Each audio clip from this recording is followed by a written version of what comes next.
Okay, grade 10. We are going to start about polynomials.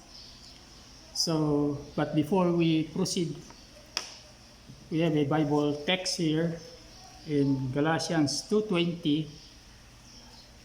I have been crucified with Christ, and I no longer live, but Christ lives in me. The life I now live in the body, I live by faith in the Son of God, who loved me and gave himself for me. So we are going to talk about polynomials. Now this is degree higher than 2 because you have learned about first degree, that is linear, second degree, that is quadratic, in your lower grade level. So we are going to concentrate on polynomials of degree greater than 2. Anyway, you can encounter quadratic and linear, but we are going to concentrate on polynomials. Maybe third degree, the cubic, fourth degree, the quartic, fifth degree, the pentic, etc. So a polynomial of degree n in x is an algebraic expression that contains a specific number of terms depending on the degree. But first, let's establish some properties of such polynomials. So let's talk about leading term. The leading term in a polynomial is the term with the highest degree. So an example, 2x4 plus x cubed minus 19x squared plus 18x plus 5. The highest degree there of x is 4. So that will be the leading term. So I repeat, the leading term is where the highest degree is. That is here 2x to the 4th. So that is the leading term. Now, in the leading term, we have also called the leading coefficient. This leading coefficient is also found in the leading term. So in here, leading coefficient is 2. So take the number there. 2 is the leading coefficient. So the exponent or power n must be non-negative integer. It cannot be negative. So we don't have a power which is negative. It cannot be radical. For example, square root of 2. It cannot be irrational like pi. It cannot be fraction. So 1/2, etc. or decimal. It cannot be. So we have all the integer, non-negative integers, the possible power or exponent. So the term of a polynomial may be written in any order.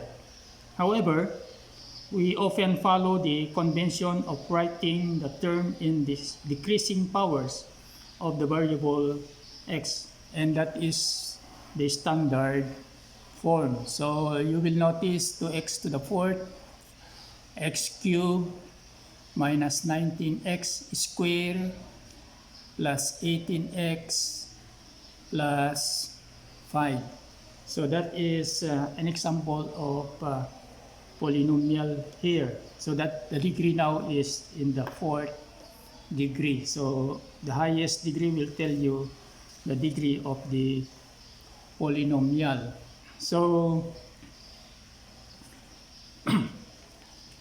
in this lesson, we are going to cover about the division of polynomials. Maybe we can review about long division, and we introduce synthetic division.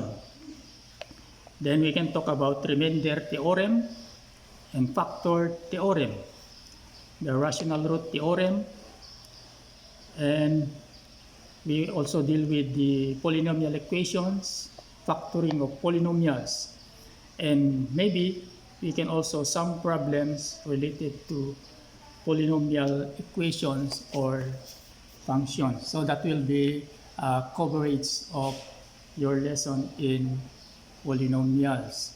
So today, maybe we can start uh, introducing to you division of polynomial. First, we are going to use long division. Supposing the polynomial here, we are going to divide that by 2x minus 5. So in long division, just like in division of numbers, we are going to have that. So your divisor will be here, 2x minus 5. Now in division, long division, you are going to see the first term here and also the first term of your divisor. So 2x to the fourth divided by 2x. So you cancel and cancel 1, cancel. So that will be x cubed. X cubed. And then you are going to multiply. So that will be 2x to the fourth. Multiply, that will be minus 5x cubed. Then you are going to subtract, so cancel, and that will become 6x cubed. Bring down one term, negative 19x squared, and you see this again with that. So 6x cubed divided by 2x will be plus 3x squared. So you multiply this back, so it will be 6x cubed. Multiply it here will be negative 15x squared. And subtract again. Subtract. So cancel that. That will be negative 4x squared. Bring down the next term, 18x. So see this again. With this, that will be negative 2x. Negative 2x. So you multiply, that will be negative 4x squared. You multiply, that will be 10x. Subtract. Cancel. That will be 8x. Bring down 5. So you again divide. So that will be 4. Multiply, that will be 8x negative 20. You are going to subtract, cancel that, and that will be plus in the 25. The last number here will be 25 will be your remainder. Okay, so that is in long division.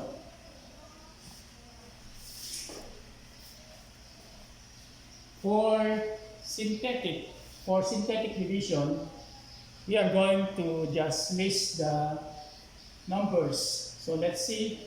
So we are going to list 2. For x cubed, we have 1. For negative 19, you carry the sign if it is negative. 18. And the last is 5. So you are going to make here for your divisor. So your divisor is 2x minus 5. Equate that to 0, so it will be 2x will be equals to 5 over 2 over 2. So your divisor will be 5, 2. Okay, so leave a space here and then a line here. So the first thing that you're going to do is to bring down the first number here, 2, and you multiply. Actually, synthetic division is multiply, add. Multiply, then add.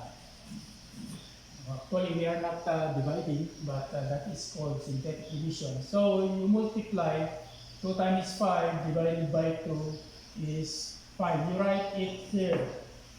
So you get the sum, you add, that will be 6. Like before, you multiply 6 times 5 is 30 divided by 2 is 15. You write it here, and then you add, that will be negative 4.